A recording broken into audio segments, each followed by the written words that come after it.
Good morning, Joe Sanfilippo.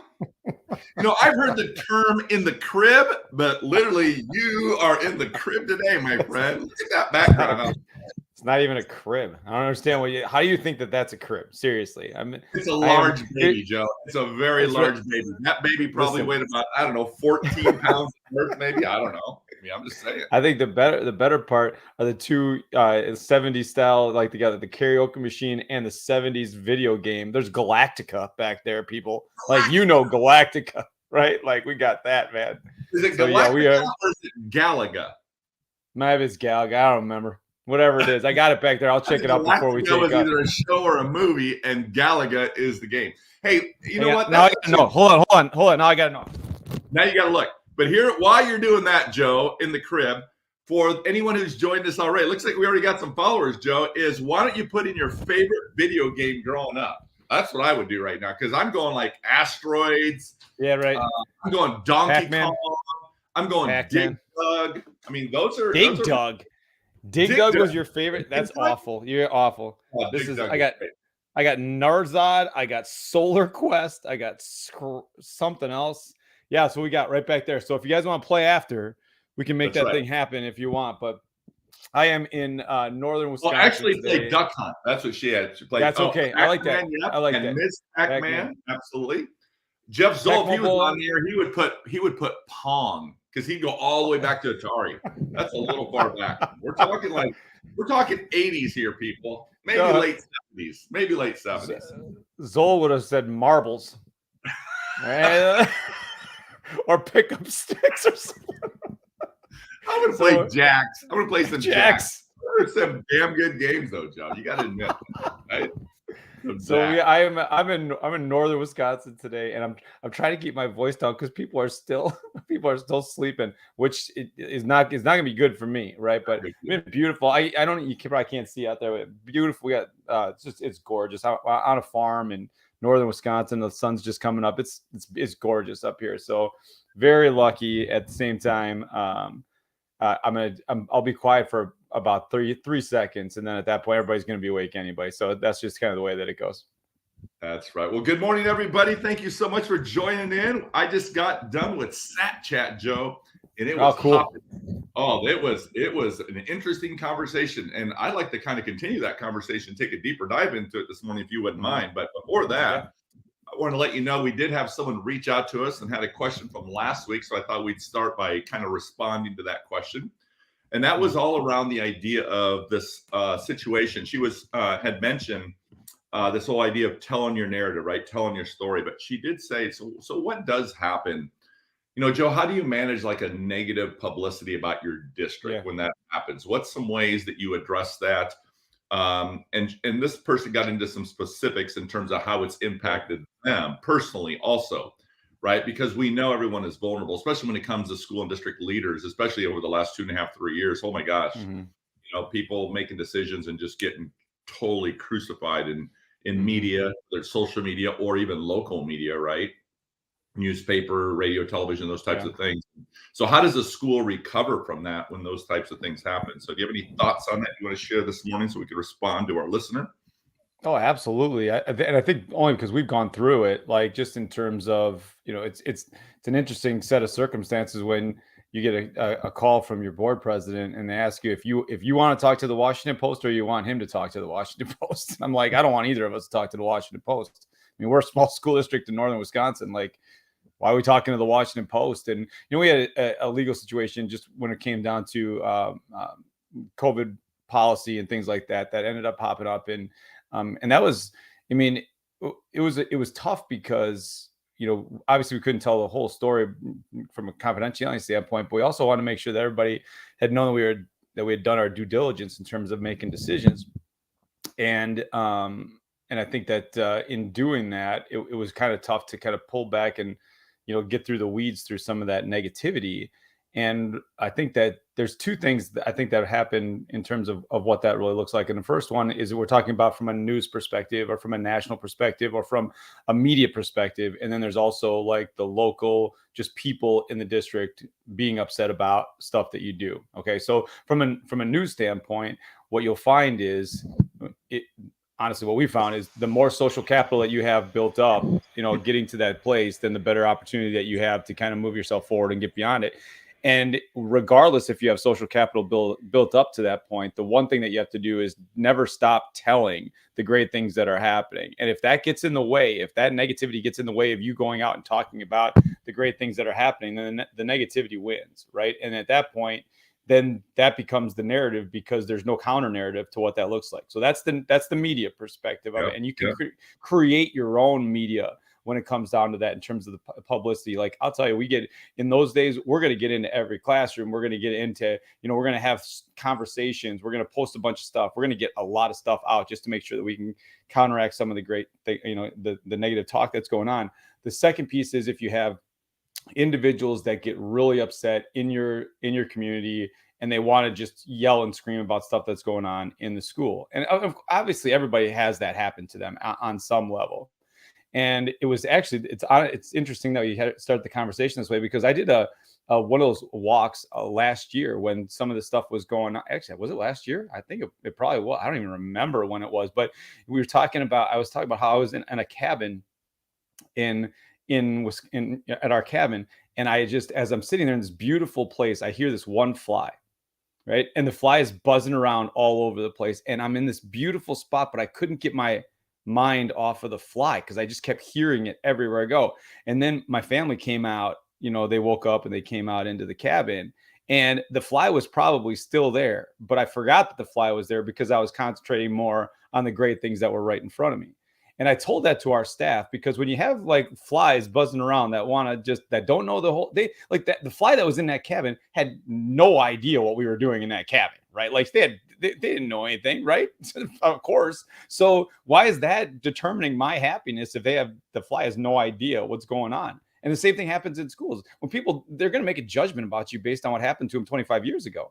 And if we're going to consider that to be the narrative because somebody 25 years ago is still jacked up, they didn't get a second chicken sandwich at lunch, and they're going to talk about that work all over the place, and like, what are we really doing?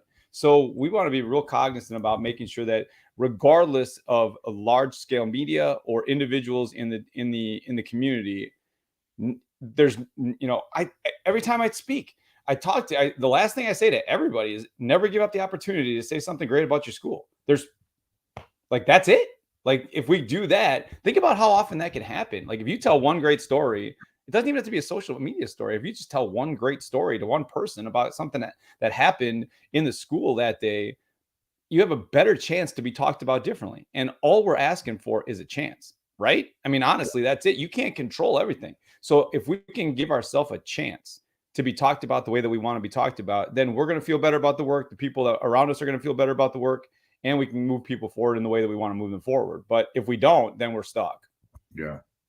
Yeah, that question, right, has so many layers to it, right? And even as you were talking, Joe, I was writing down some notes here. So here's some thoughts for the listeners here today. Again, not saying we're right. And Joe always, and I always say this, right? These are just opinions that we have based on our experiences. Everyone out there has their own experiences, right? And so we're just grateful for the opportunity to talk about these things, especially when it comes to these types of leadership issues that exist in all of our organizations, regardless of our role. And we like to talk about it. That's why we have the show, because we know it's always about leadership.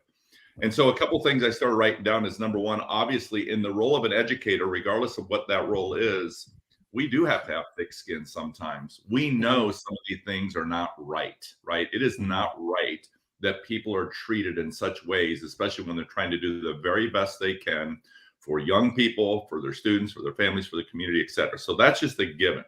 We are all vulnerable. We are all susceptible, regardless of our role. It is easy to say that we cannot take these things personally, but the truth of the matter is sometimes they are personal. And 100%. It is really hard. We're not saying it's easy, but at the end of the day, we have to understand that the more personally we take these things, the more stress, the more anxiety, the more trepidation, the more issues it's going to create for ourselves, our families, et cetera. So I would suggest in those moments is that you find a confidant, someone that you can talk to about it, someone you can just release it with, because the truth of the matter is we can all say, don't take it personally, but sometimes we know it is hard not to take it personally. Some of the issues you're going to, because you care about the work, Jimmy. Like that's if you don't take it personally on some level, we have to understand that then you're probably not invested in it as much as you should be. It's a hit sometimes. We can try to make it less, but it's going to hit you, and you can try to push it off or just understand like, yeah, it's going to hit you hard sometimes, but there, I mean, that means it means something. I talked to my daughter, when she's running or vaulting or whatever, and she's real sad when she doesn't do as well as she wanted to. I'm like, well, good, because that means it meant something to you. If it didn't mean anything to you, you just would have moved on. So that's right.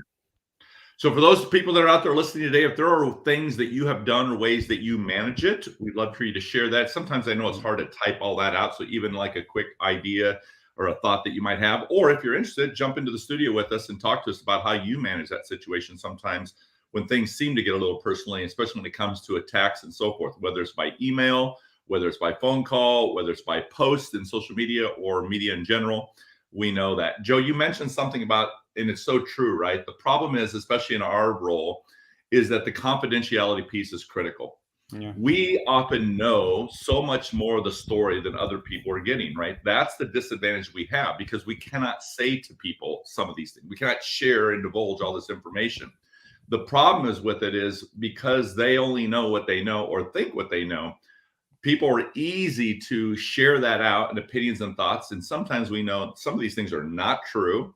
They are stretched. They are embellished. Maybe there's a partial truth. But the thing that's always interesting to me is eventually when the truth kind of does come out, you notice that nobody ever goes back and says, hey, I want to let you know all that crap I wrote about the school wasn't true. My bad. That's what's even harder sometimes for us too, right? Yeah. So that's another reality that's a struggle. One item or one thought we could do, but again, it all depends, right?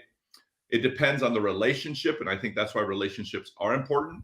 I think sometimes we can try to reach out to individuals and say, hey, do you have a moment? I'd love to talk to you about your post, or I'd love to talk to you about your comments, or someone shared with me. Listen, are you open to that conversation? That's a little bit more delicate because that could go sideways also. But I've always a believer is that I'm going to at least try. And if I try, then I know, right? Because there were times when I did, and I was successful in rebuilding that relationship or bringing clarity, or at least getting to a level that we could agree to disagree and still be cordial and still be respectful. But there were times that it didn't matter what we did, right? It didn't make a difference, at least in that moment.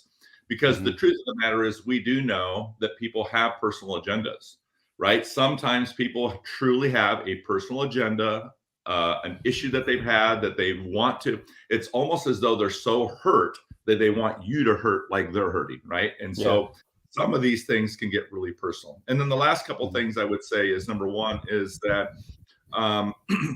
I do think in leadership positions, regardless of where a teacher, I just witnessed an incident the other day, Joe.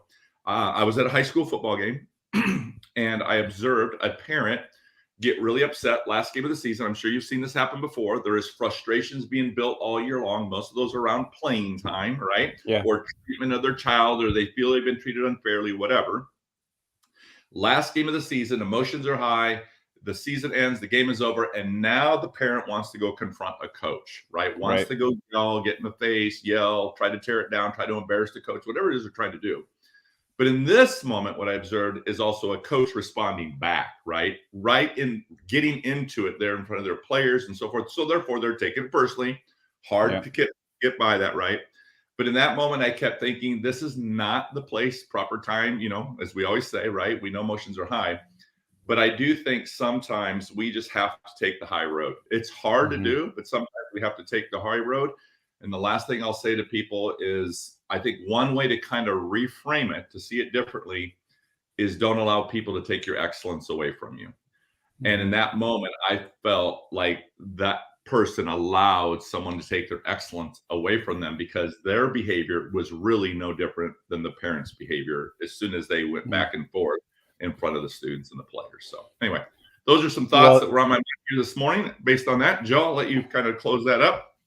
Yeah, I think that there's when you're talking about that, I think it goes back to what you had mentioned earlier about having a confidant, right? Like having somebody, I think just knowing that in the end, whenever the end comes, specifically in that situation, just knowing that you need to have somebody around you that's willing to kind of be there and kind of point you in the right direction when the emotions are as high as they are. Specifically in that situation that you were in, I witnessed exactly the opposite last week when we ended our season. And I saw our kids just sit there, and it was like the coaches and parents didn't want to leave the field, right? We lost. We were out. It was done. The thing was over. They just didn't want it to end. And the parents would come up to these coaches and just hug them and say, thank you for giving these kids a chance. And these kids are hugging coaches and hugging parents and students. And we had to stick around. I was driving some high school kids there with my daughter, and she's like, we got to stay. We got to wait till they come over. We got to wait for the team. And I, it was interesting. And one of the things cool is I went and talked to the head coach after, and I said to him, I just said, hey, I said, Tyler, I'm just really proud of you. I'm really proud of you. And he stopped me immediately. And he said, be proud of the kids. They're the ones that worked so hard. And I said, in my role, I get to be proud of both. All right. So let's really take a step back, man. Like, realize what you've done here. Realize what your coaching staff has done here. I mean, this is a big deal. And in terms of moving people forward, I was just so proud of them. And I was so proud of our parents. I mean, and like all that stuff there's a positive piece to that too. You have the negative side. We often talk about the negative side and see the negative side, but the positive side is there too. That's the first thing. The second thing is I do want to wrap it up and go back to what we talked about earlier, and that have someone with you, because I've seen the opposite happen too. I've seen at the end, it just get kind of nuts. Like everybody gets, a little bit sideways in terms of how it ended, why it ended, if whatever the case may be. And I think that, if you can have somebody with you to kind of regulate you in that moment, regardless of position, then at least you can get to the next step in terms of what you're doing. So if we're talking about practical application here, we can talk about philosophy and, all that stuff if we want, but practical application, have someone with you, have a connection, and have the conversation first, like win or lose, make sure that you have somebody with you and tell that person before the game, hey, win or lose, we just need to get off the field. At this point, we're going to need to get off the field because, emotions are going to be high on whatever the case may be.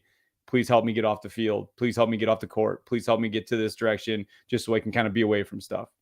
Yeah. The accountability there, the accountability partner, or whatever you want to call Correct. it, yes. is a critical, practical way, something to think about for all of us. When we feel attacked, when we feel hurt, reach out to that confidant, talk it through with someone, help him kind of talk you off the ledge a little bit.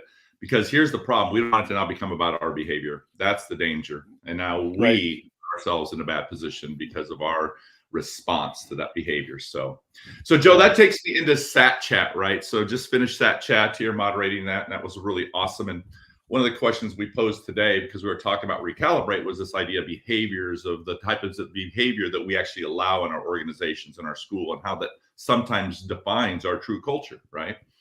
And so we got into this conversation, and it kind of goes back and forth. And here's what I was reflecting on after the checks. I just sat there and I was responding. I was going back and looking at the thread. And the one thing that kind of jumps out at me, and this is kind of what I want to talk about right now with you, is just this still notion that there still exists in many of our school cultures a division. Yeah. And that division still exists between staff and administration, right? And in this case, it happened to be about behavior and who's responsible ultimately for the behavior of the people in the organization. And I made the comment, which I often do, and I had to share this with someone that I know I have strong opinions about it too, right? But I at least explain why I have strong opinions about it. And my opinion is that we are all ultimately responsible for the culture and climate of our classrooms and our buildings and our campuses. And the reason I believe that is because I think it is too much to put all that on one individual. To say, Joe Sanfilippo, you are responsible for the entire culture and climate of Fall Creek School District, I just don't think is appropriate. I don't think it's right. Now, do I believe that you play a major role in that? Do I believe you also have a responsibility? Do I believe you can set the tone? Absolutely, absolutely, absolutely. But at the end of the day, I'm going to put all that on Joe Sanfilippo? No, I need to take personal responsibility and accountability for my own behavior and the tone that I set and what I bring to that organization. So what I see is still a lot of this. The question was around behaviors. And someone said, well, are we talking teachers to teachers? Are we talking administrators to administrators? Are we talking admin to teachers? And right away, there's a quick division again, right? Because rather than say, hey, we're all responsible for that. And then I get the comments of, I'm not, why is that my responsibility to dress up here? And so I'd love to hear from our audience today. And how they manage and how they see that. And again, we don't have to agree on this, but one of the things that we try to do, Joe, and I try to be honest about that, I do try to influence the way people see things and the way they respond to the things, because I think that's what we try to do as leaders. We try to influence other people. So here's the point I'm trying to make, is that the reason I believe that is, again, because I think it's too much to put on one person, but I'm also not an either or. Like, I'm not an extremist. I do think there are times, absolutely, that is an administrator's responsibility to address that issue. Sometimes we don't necessarily want a peer to address that issue. Sometimes we don't want to put them in a bad situation. We want to support. But there are certainly things that we expect kids, think about it as a coach, we expected our players to kind of hold each other accountable sometimes for some things, right? I believe the same thing, right? Administrators, I should be able to go to a peer principal and share a thought or reflection or a concern or a worry, or call them out on something if it's done appropriately, in kindness, with compassion, with dignity, respect, all those things. But I don't know what that response is going to be. But I also think, have we created a culture? Is the culture healthy enough where a peer can say to a peer, hey, listen, hey, it's all right, but just remember what we talked about, right? We talked about these things. And if that response is not appropriate, right, then but at least they tried. They either acknowledged it, they tried to do something, but there are certainly times when it is appropriate for a staff member to go to administration, say, hey, listen, this is hurting our culture. This is something we're concerned about. We have tried to address it, right? And so that's why there's so many variables and so many different ways to see this. But at the end of the day, I don't think it's an all or nothing. But I do still think that we're all responsible for the culture and climate of our organizations in the end. So anyway. Yeah. My thought is that, so we talk about the idea of, I believe the same thing. I believe that the culture building is everybody's responsibility. Having said that, I do believe that the perspective, not even perspective, the people are going to focus on the principal, on the superintendent, if the culture is not great. I mean, you're going to get more hits for it if the culture is not great. It's going to be your perceived responsibility, right? Because of the position that you hold. And let's be really honest. You chose that position. You did that. So that position comes with a little bit more scrutiny because you chose that position. And that's what, again, you chose it. Having said that, when you get a chance to help, empower people to have those tough conversations with each other, that the building is going to be much healthier. So it's not always you because if you're always the person that's addressing the negative behavior, well, that's impacting the culture too. Because then every time that you walk into a room, people are thinking, oh, he's here to talk to me about something that I'm not doing great. Right. I mean, so we got to be in a situation where we could have, like, you can have both. You should be able to walk into a classroom and have a great conversation about what's going on, but you should also be able to walk into a classroom and have a tough conversation. You should be able to walk into an office and have a tough conversation, and with the same person have a great conversation about what they're doing. And if that's not the case, that doesn't mean all is lost. It just means that's the conversation that you have to start with. Why are we struggling here with this conversation? What's going on? What would make it better? And honestly, as the leader in that space, I think it's incumbent upon you to say, what would make it better for you? How can I help this be better for you? Because, that's going to give me some momentum in terms of what that looks like too. We talked a lot about these informal, unscheduled events and moments and conversations that we have with people, that it's the same thing we just talked about, Jimmy. It's the same thing that we talk about when we talk about the narrative of schools from outside perception, right? People, when you have tough conversations, in that situation, you don't always have the information that you don't have all the information for the tough conversation, and the person that you're talking to doesn't have all the information that you have. So getting that out on the table is a big thing. But the reason I say that is because, if something hits the organization and it ends up being really negative, it's hard to build that back if you don't have social capital built up. It's the same thing with the individual conversations when addressing negative behavior. If the only time that I've ever talked to somebody is when I'm having a tough conversation with them, then every time I walk into that space, it's going to be like, oh, here he comes again. Now he's going to address something. But if I've built social capital by making sure that they know that they do things right, it makes that conversation a lot easier. And that's again, we can talk about it. We can talk about it, but that's on me. That's on the leader. That's on the leader, not the culture of the whole school. but it's on the leader to when you have a tough conversation. If you sit in a room with a person and you're having a tough conversation with them and it's really awkward, have you looked in the mirror and said, have I had a bunch of good conversations with this person before I've had this tough conversation? Yeah. Right? I mean, And really, the same goes teacher to student, right? So look at the exactly. parallel. I always say, when I look at the levels of the classroom, the building, the district office, I see those three levels, right? And are the way we manage these things, are they replicating? Because it's no different, right? And you're absolutely right, Joe. So it's the investment in that relationship prior, like you say, if that's the only time I've ever having a conversation is to reprimand them or to, call them out on something, well, no wonder they're eventually going to resent or feel like all you do is pick on me, all you do is look, you're gunning for me, right? But we do what we said earlier. We do set the tone sometimes. We do impact. Yes. We certainly can. We can impact that undercurrent, I guess, in the organization. So great. I'm looking at the comments, Joe. Patrick, yeah, absolutely. Patrick. And here's the thing, Patrick, you're absolutely right. Right? These worst behaviors that we allow or tolerate, right, really sometimes define our true culture. It also sometimes hurts our culture in the sense our best people sometimes get really frustrated by the fact that we don't address some of these issues, right? Yeah. So sometimes we almost double, get hit twice on that one. So Joe, I have two thoughts on my mind. I still want to go back to this conversation about the football thing because it was really interesting. So, and then you brought up a really good point too that I want to touch on. Is number one is I still believe people will behave however we allow them to behave. That's what I believe. That goes to Patrick's conversation. And the question is, why do people behave this way? So I'll go back so last night I had the exact experience when one game, right? So I went to watch a high school football game last night.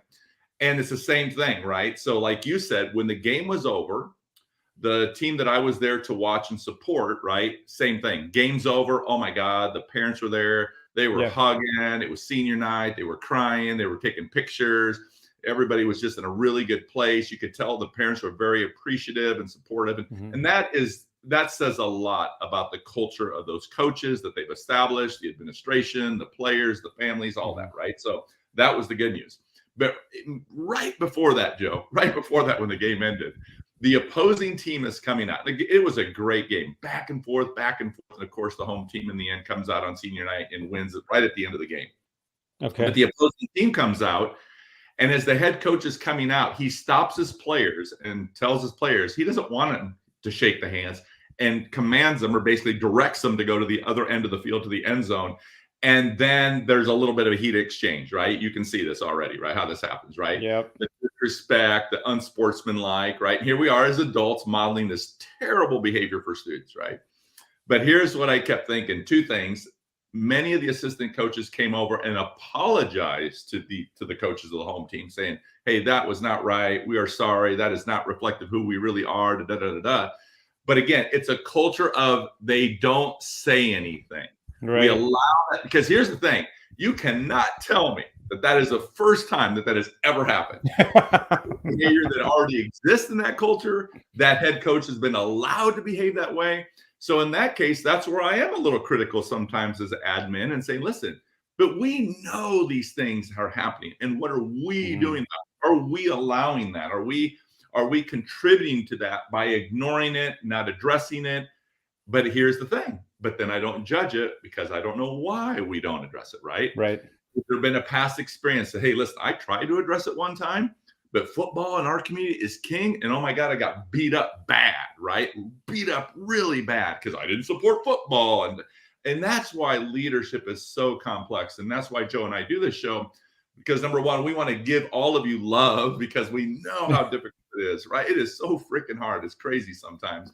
And sometimes it seems like it doesn't matter what we decide, we're going to take some hits for it. Yeah. But that's why we always say effective leadership is courageous leadership. We do have to be strong and brave and courageous sometimes, knowing that we're going to take the hits, right? Knowing that we're going to take those arrows. And that's okay, right? It's okay. It's what we signed up for. We knew it, like you said, Joe. So you chose it. You chose it on some level. And more social capital. We don't like it. We'd rather have it not be. We want the end of the night last night. But those yucky things are going to happen. And so, again, it's like the parent at the other game I was at 2 nights ago. I thought to myself, here's how I saw that. This parent that is upset at the end, you know that this has been building all season. All season has been. And it's a reminder, leaders, that when we're working with our ADs, when we're working with our coaches, listen, it's no different than a classroom. Why doesn't somebody reach out to this parent and say, hey, listen, your kid is talented. Your kid has skills, but he doesn't work hard in practice. And I know you're frustrated because you think he should be playing more, but you're not at practice every night. You don't see what's going on. So let's have a meeting because we want your kid to play more. Let's partner. Let's have a meeting and let the parent be a partnership to holding this kid accountable, but communicate rather than let this build all year long and then explodes at the end. And it's a loser deal for everybody. Everybody loses in that scenario. But okay, so I'm going to flip that on you a little bit here. What if they have? What if they have? What if they have had those meetings and the parents still jacked up at the end of the year and they still we don't know. We don't know. Yeah, that could have happened, right? Yeah. That could have happened. And sometimes, regardless of that situation, regardless of if you've had a meeting a week with this parent or if you've had none, in that moment, that's a time that's a moment that's going to be remembered. That moment after the game is going to be remembered, right? That's right. How you handle that parent, regardless of where they're at, that's what's going to be remembered by that parent, by the people who see it, by the kids that you're around, by the administrators, by the coaches, whatever the case may be. That's what's going to be remembered. No matter what, no matter all the work that you've done up to that point, you could have done nothing, or you could have met with this person every day at the same time. In that moment, that's how it's going to be defined. And that's where we have to control what we can control in that moment. We can talk about it, but again, you're absolutely right. What we're modeling right there is not only what people are going to remember, but it's what we're going to get in the future too, right? Because what's going to happen to the next time? You know how, Joe, I always see it this way this is why I'm always saying that, I don't know about our audience, but I'm just on it. I know I'm a fixer. Yeah. I want to fix all problems, right? I know that about myself. So I have to be really intentional to try to see it differently, to try to reframe it and say, listen, I now see it differently. I mean, I'm still a fixer by nature. I know that. But I'm better than I was because I'm strategic and I'm more intentional and not wanting to fix things. So one of the things I say to the audience is that, remember, one way, a practical way to kind of get out of fix it mode is stay longer in question mode, right? The longer we stay in question mode, it prevents us from wanting to jump in and give our opinions, or you should do this, or if you tried this, or here's a suggestion I'd have, because sometimes we do misdiagnose it a little bit. But I know I'm a fixer, but that's an example of what you just said. You're right. This coach and these people could have had these conversations all year long, and it still ends that way. But here's where I still see it. I still see that we got a better result if we did have those conversations than if we didn't. And what I mean by that is we can't fix everything, but what we can do is we can bring a better version of ourselves to those situations. So in other words, if I manage that more appropriately, even though I know I can't fix it all, what I can do is I can still treat people fairly. I can treat people in kind, caring ways. And at least I have a little bit of a defense. I can still say to a parent, listen, I know you are frustrated, but the behavior the other night, like imagine an AD having this conversation, but the behavior the other night was not appropriate. Okay. That behavior we cannot allow. What you and I have to figure out is, why did that happen? Because we had several meetings throughout the year, and yet that still happened. And if we were having these meetings throughout the year, my guess is at some point we could have said to a student, a parent, a coach, an employee, whatever, hey, listen, and this is what I mean by being fair to people. You've been upset. We've had some minor incidents. I don't want this to lead to a major incident. We can all predict as school leaders that we have been in these situations enough that we can almost foresee where this is going to end up if we do not in the moment say, listen, and if that happens, you just have to understand that there will be some serious consequences, and that would be a loser deal for you as a parent and a loser deal for us as a school. But we cannot risk that at the end of the season, something happened and all of a sudden now we have an assault, a fight, something major happening, because we're all going to lose in that. And at least we've been fair. We can't fix it. We can't fix that behavior. And I'm not responsible for that parent's behavior. I'm responsible for my behavior, my response, our school's response. And so at least that's the way I see it. Again, that's why it's so complicated. But again, my point is, I know I want to fix things too, but I can't. But what I can do is I can bring a better version of myself and be clear in expectations. So if something does have to happen, yeah, we're still going to consequence people. Right? Being a champion for kids doesn't mean kids shouldn't get in trouble and they shouldn't have consequences. It means we don't play gotcha games. We don't catch them off guard at the last minute. We say, hey, listen, we can't allow that, and here's why. But we try really hard to reestablish and rekindle that relationship. So anyway, good discussion, good conversation. Joe, thoughts? Yeah. So like you said exactly the way that I was thinking about it, in that when you, in that situation that you're talking about, with where you're going back and forth with a parent when it's all said and done, if you're in fix it mode, you're going to do that because you're going to defend that moment. If you're in what you mentioned, like listening mode, and a lot of times we're type A people that want to get stuff fixed, right?